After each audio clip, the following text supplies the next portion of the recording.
So if you want to start a blog that only your family reads and which keeps your friends from high school and then know about your life, then this video is not for you. But if you would like to start a blog that thousands of people read every single month, that people use to find out about you and your brand and business, and which can also make you money, this is really important here, which can also make you money, then you want to watch this video to the end, because in today's video I'm going to give you the play-by-play of how to start a successful blog. Now here's what I want you to do. Go ahead, grab a notebook, grab a pen, get some juice, water, tea, something to drink, because I'm about to really pour a lot into you. And if you will take this information and implement it with your blog, I can assure you that you'll be very successful. So I hope you have your notebook and your pen, okay? I hope you have that. Now, before you even think about your blog name, before you think about a host, before you think about, oh, am I going to host this on WordPress or wherever, I really want you to think about what your blog is going to be about. I have found in the 6 years that I've been a blogger that the difference between the people that succeed with their blogs and the people that do not succeed is the fact that the people that do succeed really put a lot of thought into what they want to become known for, or what they want people to associate them with. For instance, if you think about certain people, the thing that comes to your mind is one thing. So for instance, you think about Serena Williams, tennis comes to mind. You think about Kim Kardashian, right? You may think about reality TV. These individuals definitely are multifaceted, right? But they have built a brand around a particular thing, such that when you think about them, you think about that thing. Now, as a blogger, you want to think along those lines, right? You may not rise to the popularity level of Serena Williams, but it really is important for you to stake your claim, as it were. So I really want you to sit down, and usually this is what people call a niche, right? I really want you to sit down and think about where it is you want to, which space it is you want to occupy in the blogging world. On this channel, I talk about writing and blogging and creative entrepreneurship. People know me for that topic. Nobody comes to me to learn e-commerce or learn how to sell dollhouses online. People come here because they want to learn how to write or how to blog. So really sit down and think about, what do I want to cover on my blog? On my blog at gnontra.com, I cover blogging, freelance writing, and then a little bit of self-publishing. All of these, as you can see, are ways to make money writing. So sit down and think about it. What would you enjoy writing about?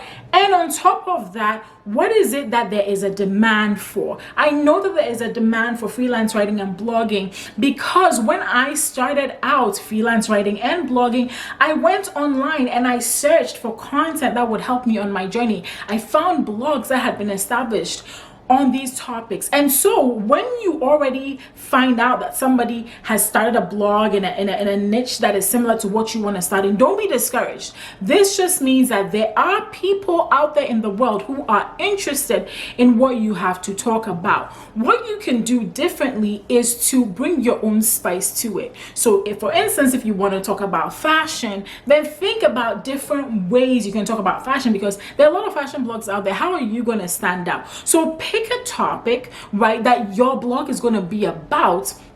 Or sometimes it can even be a bucket of topics, right? So you can decide that you want to talk about fashion and finance, or you want to talk about fashion and food, or you want to talk about fashion and parenting. These are all great, like, related topics to put together. And sometimes some of it may not even be related. Maybe you want to talk about fashion and you are a male, and you want to talk about parenting as a dad, and you want to talk about dadhood and fashion.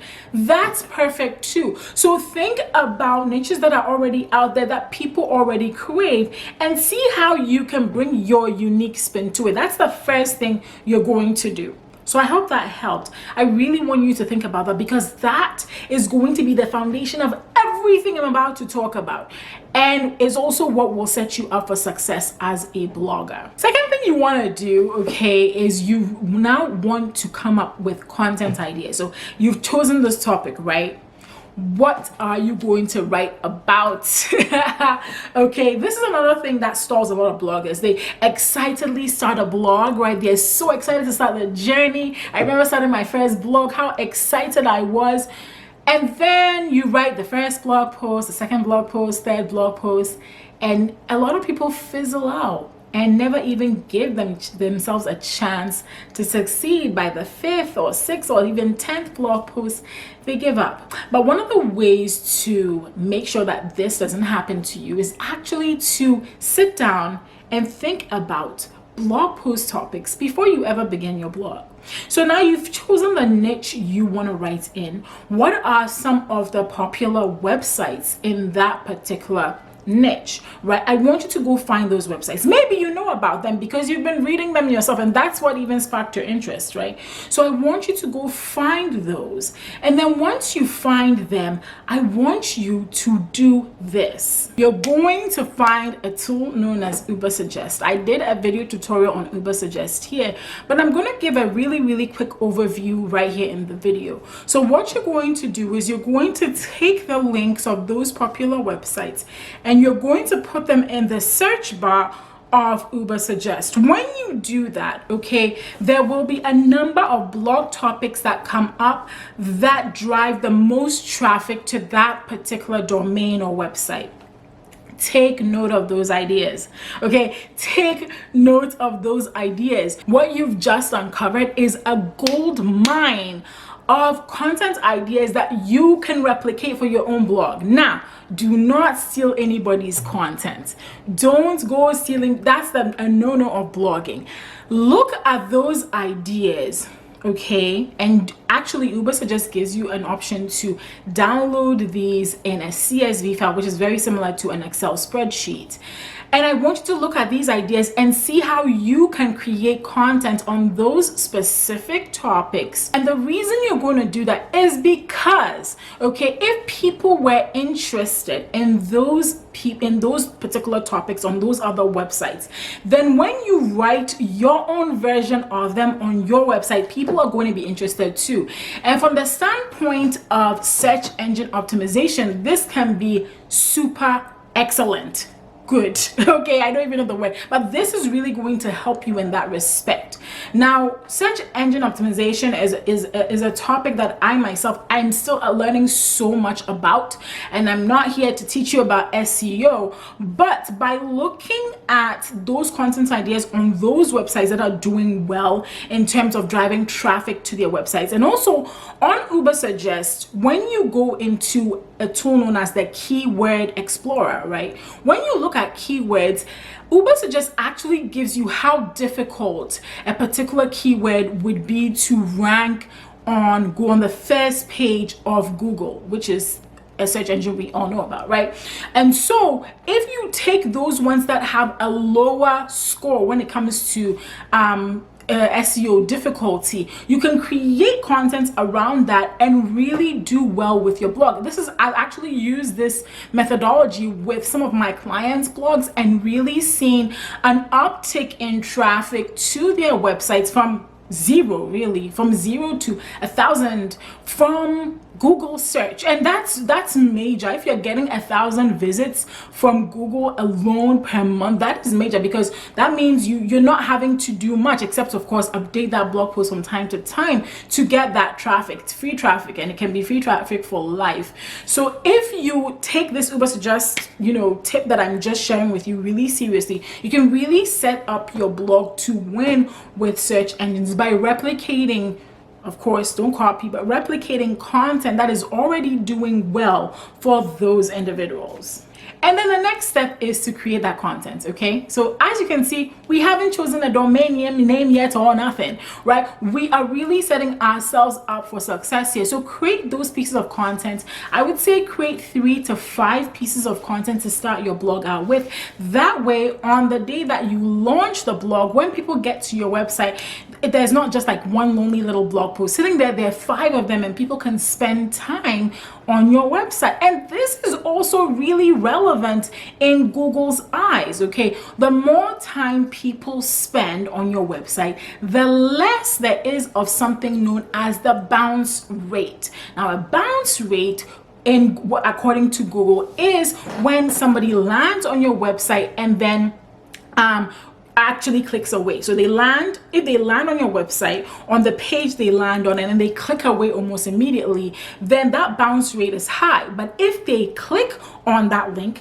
stay on your website, click around, the bounce rate is lower, right? Because they didn't bounce off the website. The bounce rate is lower, and it actually tells Google, gives signals to Google that this is a relevant website that people may be interested in. So maybe we should send more traffic to them because people seem to be staying there longer. Okay, so you want to make sure that you have at least 5 blog posts so that on your first day, and at least even for your first month, people have a lot more to click on than just one post. Okay, so now let me tell you, you have set up a solid foundation for a successful blog because you have the niche you want to win in and write in. You have blog topic ideas. You've developed some of those blog topic ideas so that when people do visit your website, they can click around. So now it's time to decide where your blog is actually going to live.